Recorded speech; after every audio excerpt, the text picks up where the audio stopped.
We'll go ahead and get started. Again, my name is Jeff Foley, owner of Paladin Financial. Appreciate you taking some time over your lunch hour today to talk about taxes. Sounds like a wonderful time, especially with Snowmageddon outside today. So we're going to talk about Secure Act 2.0 and what that might mean to you, regardless of where you're at in your retirement journey. And I wanted to start off and give you a little bit of background about Paladin Financial. We have a number of our clients on the webinar here today, so I'll try to talk quickly and go through this. But for those of you that are not familiar with us, we're a full-service financial planning and investment management firm, and all of our clients have what's called the Paladin plan. So we're reviewing a lot of different things to make sure that all the hard work that you've put into your life and saving money for retirement, that everything is maximized as much as possible. So the process that we go through when we start working with a new client is on the left here, and I won't go through all those steps, but we're going to ask you some good questions, get to know you, what are your goals and fears and everything that's important to you in planning for retirement. We'll put together a good strategy, and step number 3, we're implementing that strategy, and we want to make sure that whatever plan we put in place for you is staying up to date over time, because things inevitably are going to change. And a great example of that is what we're talking about here today with the Secure Act 2.0. So we want to make sure your plan is staying up to date. Along the outside of the circle there, you see a variety of different topics. Those are all areas that we address as part of our planning process for all of our clients. So again, we're not just handling the investment side of things, which is that last bubble at the bottom, but looking at a lot of different areas to make sure you and your family are taken care of. Simplifying that further, and as it relates to today, if you look at your adulting life as it relates to a lot of these things, if you have a pie and you split that into thirds, think of it as your financial plan, your estate plan, and your taxes. What we want to do is help to make sure those are all working together and they're not walking out in 3 different directions. And we're going to talk about the tax side today as it relates to the Secure Act 2.0, but that's what we're doing for our clients, is help to pull all that together, make sure that you're optimizing everything that you have. Now, we're talking about Secure Act 2.0, but I thought it would be good to step back and talk about 1.0. So what exactly is that? So I think that ties into some of the changes that Congress made here at the end of the year. So a Secure Act was passed at the end of 2019. It went into effect beginning of 2020. And a couple of the big things that changed for people is the required minimum distribution age used to be age 70 and a half. And what that means, we'll talk more about RMDs here in a little bit, but if you have money you have not paid taxes on yet, when you get out to the age of 72, you have to start taking some of that money out, which creates tax income for the government. The other big thing is, for many people, the stretch concept used to be called stretch IRA or multi-generational IRA. For a lot of people, that was thrown out the door, and now you have a 10-year plan. So the government, in short, is getting more taxable income in that 10-year period of time versus your beneficiaries or yourself, if you're inheriting an IRA, spreading that money out throughout a number of years. So that's a little bit about the Secure Act 1.0. Now with 2.0, they also passed this at the end of this past year, goes into effect over the next few years. So we'll talk about some of the transitions that happen in 2023, 2024, and so on. So there's a lot of support for this, and this was buried into the big budget bill that we all heard about at the end of the year, $1.7 trillion, 400 pages of the over 4,000 pages in that bill are what are called the Secure Act 2.0. So Congress really did pack a lot into that 400 pages. We're not going to get through all of the changes here today and the planning opportunities that creates, but there is a lot with that. And in general, a lot of this is geared towards people that are saving for retirement versus retirees. But there are some things you want to be aware of if you already are retired. And I see some of our clients on here that are retired. You want to be aware of some of those things that impact you. But for the non-retirees, if you have kids that are not yet retired, I should say, you want to be aware of some of these things that could impact them. So high level, a couple of the changes: they increased required minimum distribution age out further and decreased the penalties that you would pay if you don't take out your required minimum distributions correctly or on time. This is a very technical term, but more Rothification. So the government is moving more towards Roth and providing some opportunities for people to utilize Roth. Well, why are they doing that? They're trying to get more tax money in now. So if you're proactive and you read through this and you've got a good plan in place, this can be a benefit for you. If you're not planning proactively, the government's going to end up with more tax money. So we want to be proactive for sure. Increased contribution opportunities and limits, and we'll dive into those further. Ability to build both retirement and emergency funds at the same time, which is an exciting opportunity for a lot of people that are trying to get their careers going or paying off debt and saving for retirement at the same time. And there are also now some new opportunities to take money out of retirement plans without paying penalties, specifically the 10% IRS penalty. So that's high level. We'll dig into some of the specifics of the Secure Act 2.0 and what those changes entailed. One of the biggest ones for retirees, it relates to required minimum distribution. So I threw that term out there a couple of times. A lot of you are already familiar with that, but I wanted to take a moment to explain what that means. So let's say you have either an IRA or a traditional 401k that you're putting money into over time. When you put that money in, you get a tax deduction, so it decreases your taxable income now. It grows tax deferred, but when you get out to retirement, you have to start taking some of that money out. So the IRS, in essence, is saying, hey, you've had decades of tax deferral, you have to start kicking some of this money out. We need some taxes. So the big change to that was they made the change from what was 72, was Secure Act 2.0. They now increased that to 73 and even 75 for people that turn those older ages in different years. We'll go through that. So that was a big one. It moved from 70.5 back in 2018, 2019, moved to 72 with Secure Act 1.0, and now 73 and 75. They also decreased the penalty for you missing or not calculating correctly those required minimum distributions. It used to be a 50% penalty. It's an excise tax that's paid to the IRS. So if you missed a $10,000 required minimum distribution, you'd have to give up half of that to the IRS for that excise tax, plus pay normal taxes on that distribution. Well, they dropped that down to 25%, and which is a significant decrease, and it's actually reduced further to 10% if you catch that and correct it yourself. And they have some further clarification. They're going to come out with some additional language to fill in a couple gaps with this, but ensure if you self-correct that within 2 years, that penalty is 10% instead of 25%. But if you happen to get audited and they catch it before you, it's going to be that 25% penalty. So if you picture missing that $10,000 RMD, you have a 25% penalty, and let's say you're paying another 15% in state and federal taxes, that's 40% of that money is not yours, it's going to taxes. So we don't want that to happen. So that's something we help our clients with in navigating RMDs and how much to take out when, and make sure that's done correctly. Now, I'm going to state this a couple different ways because it can be a little bit confusing with these timelines, but 72 has been the RMD age, but that increased to 73 starting in 2023 based on those two sub-bullets. So applies to those who attained age 72 after the end of last year and before January 1st of 2033.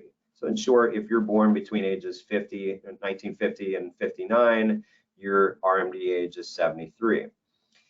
For the 75 category, that's for people that were born in 1960 or later.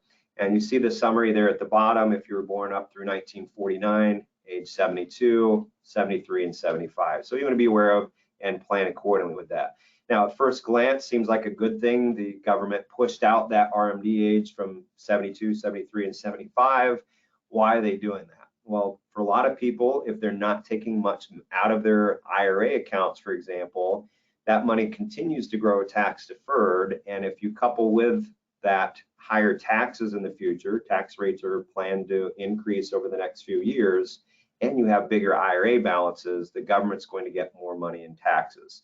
So being proactive with this creates an opportunity where you can convert, depending on your situation, convert some of your IRA assets into Roth IRA before those RMD ages hit, because you don't have RMDs on Roth money. So we want to plan ahead for that. There's also impacts on the taxation of your Social Security income if you're receiving Social Security income and pensions, and you have these RMDs that are stacked on top of that. that can cause more of your Social Security income to be taxable. On the right of the slide here, the way this works is you have until, for your first required minimum distribution that you have to take out, you can delay that up until April 1st of the year after you turn age 73. But if you do that, you now have to take out 2 distributions in that calendar year. So depending on your situation, we would want to pull that first one back, take it in this year, and take your normal one the following year. So those are things we can help you to navigate. But after that first year, you have December 31 each year to take out your annual required minimum distribution. And how RMDs work, it starts out pretty innocent. It's a little bit less than 4% of your IRA balances or your qualified plan balances, and it increases significantly as you get older. And it's also on an adjusted balance. So each year that December 31 balance is what's used to calculate the following year's required minimum distribution. So again, we can help you to navigate all that fun stuff. Some other changes, early withdrawals from employer plans. So there's some new exceptions, which is nice to help people get out of that 10% penalty for early withdrawals. In other words, if you're under age 59 and a half and need to take money out. The bullet that you see there, there's disaster relief, terminal illness, domestic abuse. There's a few other items there as well. And those layer in over the next few years. Some of those occur in 23, 24, and 25. So some new ways that people can get out of that 10% penalty by pulling money out of an IRA or, in this example, their employer plan. You also have the ability to self-certify emergencies where you can take up to $1,000 a year out of your retirement accounts. And that starts in 2024, if you see there in parentheses. You do that up to once per calendar year. So let's say you have a retirement plan at work, you have an emergency that comes up, you can pull up to $1,000 out and not have that penalty, that 10% penalty. Also, another nice creation is the ability to build up to $2,500 in what's called an emergency savings account. And that starts in 2024. And it's basically a Roth account within your retirement plan. And this is for, you see, non-HCE, so non-highly compensated employees. And that number changes each year, whether or not you're qualifying as an HCE. But if you're non-HCE, you have that ability to have that additional emergency savings account.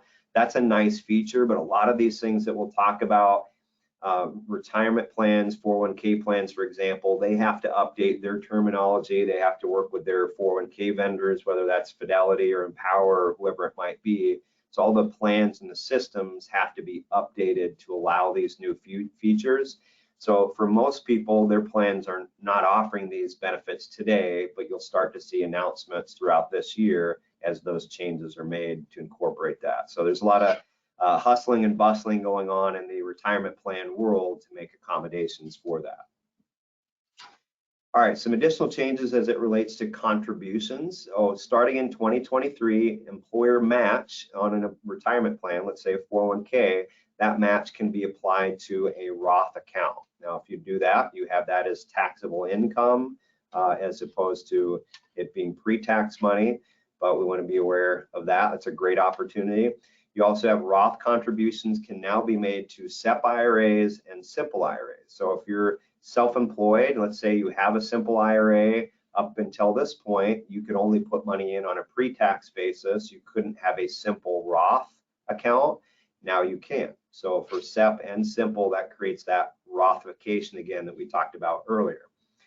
In 2024, the IRA catch-up contribution, which currently is $1,000, for the first time is going to be indexed to inflation. So we'll get to some weird numbers for those catch-ups over time, but that's good. That will allow you to save more money. And the catch-up kicks in the calendar year that you turn 50. So if your birthday this year, you're going to turn 50, you have the ability to make that additional catch-up contribution, not only on IRAs, but also on your retirement plan at work. Another neat thing is required minimum distributions are no longer required for Roth plans, Roth employer money, starting in 24. So this is kind of an odd thing. Roth IRA money, for example, you've already paid the taxes on that. You don't have required minimum distributions. But if you've had that money in a Roth 401k, kind of an oddity of the tax code is you did have to take out RMDs once you get to that age on your Roth money, which doesn't make much sense. Well, they've done away with that starting in 24. And if you make over 145,000 in wages in the previous year, any catch-up contributions have to be made in that Roth account. So you can't make your catch-up contributions in pre-tax money. So again, if you're a higher income earner, they want more of that money to go into Roth, so they're creating more taxable income as soon as possible for the government. Now, the key there and why I have the term wages underlined, if you're self-employed, you do have the ability to get around that, and that catch-up can be done on a pre-tax basis. Starting in 2025, catch-up contributions for employer plans are going to be increased even further for people that are ages 60 to 63. And the way that works is right now the catch-up contribution for a 401k, for example, is $7,500, but starting in 2025, it's going to be the greater of $10,000 or 150% of that regular catch-up if you're in those age ranges, that 60 to 63. So right now, if you take $7,500 times 150%, you get more than that 10,000. That's what that catch-up would be. So it's a few years out, but something you want to plan ahead and be aware of that. Another big one relates to 529 plans. One of the things that they changed is, let's say you've had a 529 plan for at least 15 years. You set it up for a kid and they got a full ride to college and you don't need to use that money. They now are allowing you to, starting in 2024, start to move that money into your Roth IRA. So a couple of things with this: that annual rollover limit is equal to your annual contribution limit. So if you are still working, you have that money in that 529 plan that you can put into your Roth IRA up to your annual IRA contribution limit. And for the Roth IRA, there's a $35,000 lifetime cap on that. So in other words, you can move up to $35,000, that 529 money, into your Roth IRA.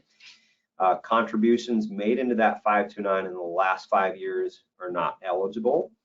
And one that's a kind of a point they haven't clarified yet, but the Roth IRA owner has to be the same as the 529 plan beneficiary.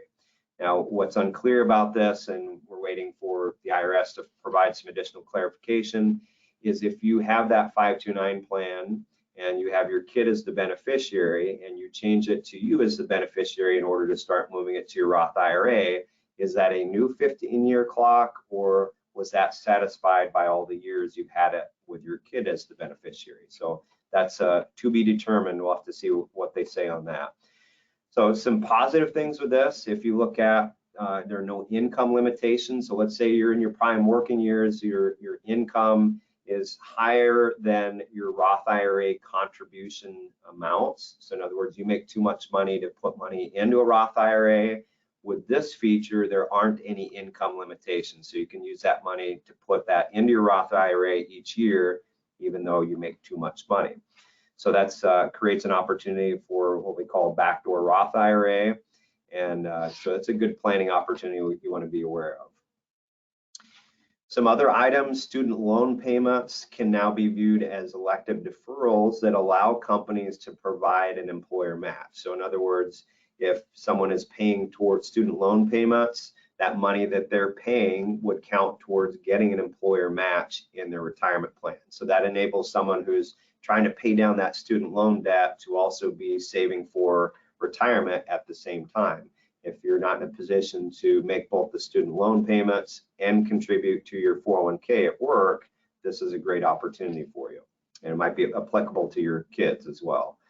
Automatic enrollment and automatic plan portability. So for new retirement plans that are created, like a new 401k, they can auto enroll participants and also make it easier for people to move their 401k to another provider if they leave employment.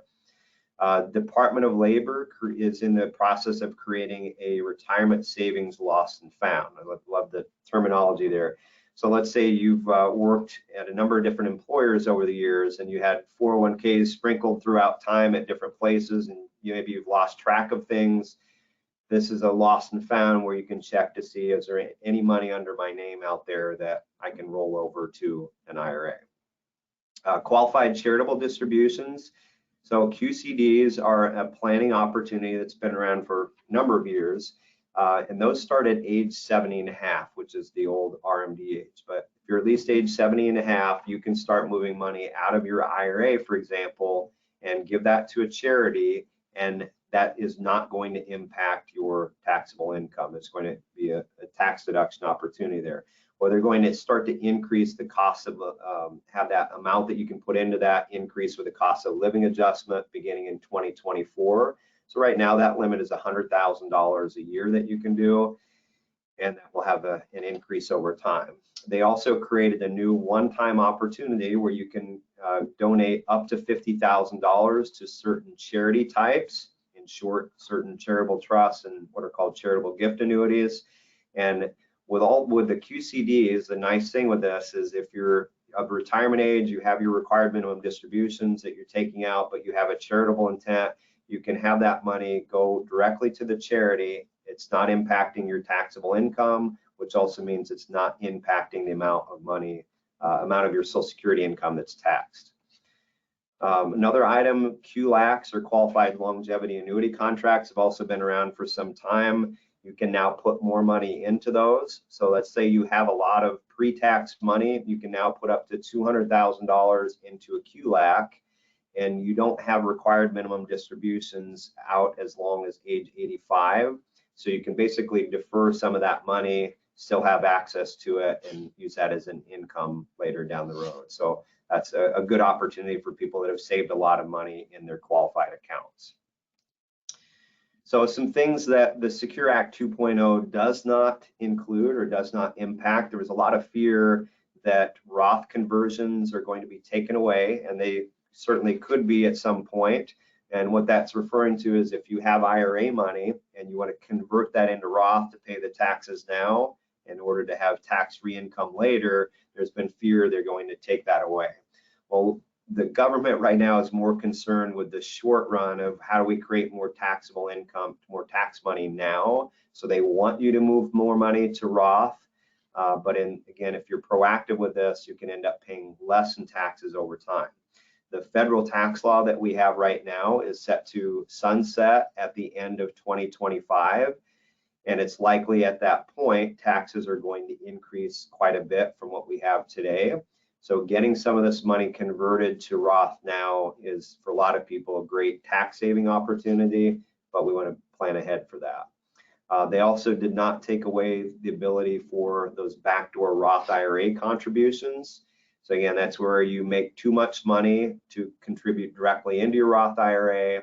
You can put money into an IRA on a non-deductible basis, so no tax deduction, and then turn around and convert that to the Roth IRA.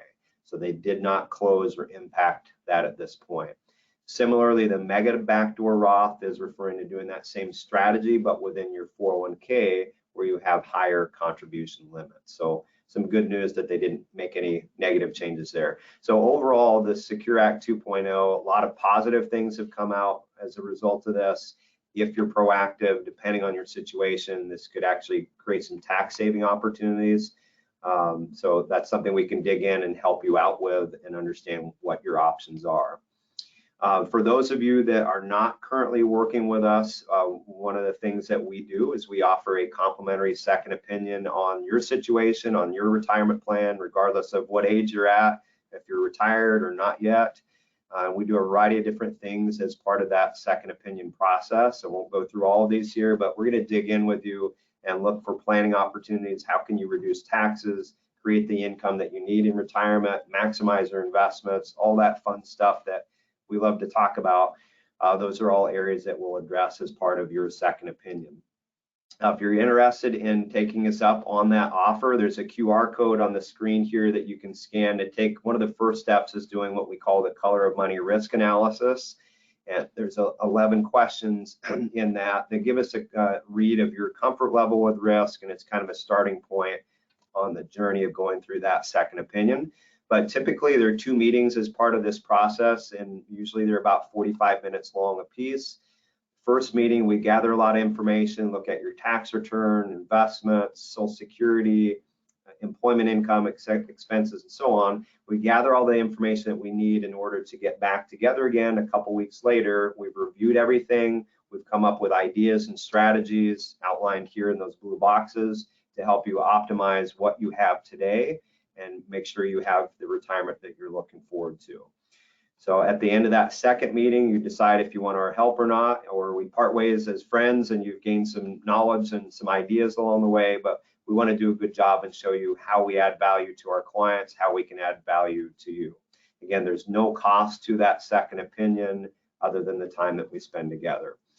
Our office, we're in Arden Hills, corner of Lexington and County Road F, pretty easy to get to. Highway 694 is about half a mile away.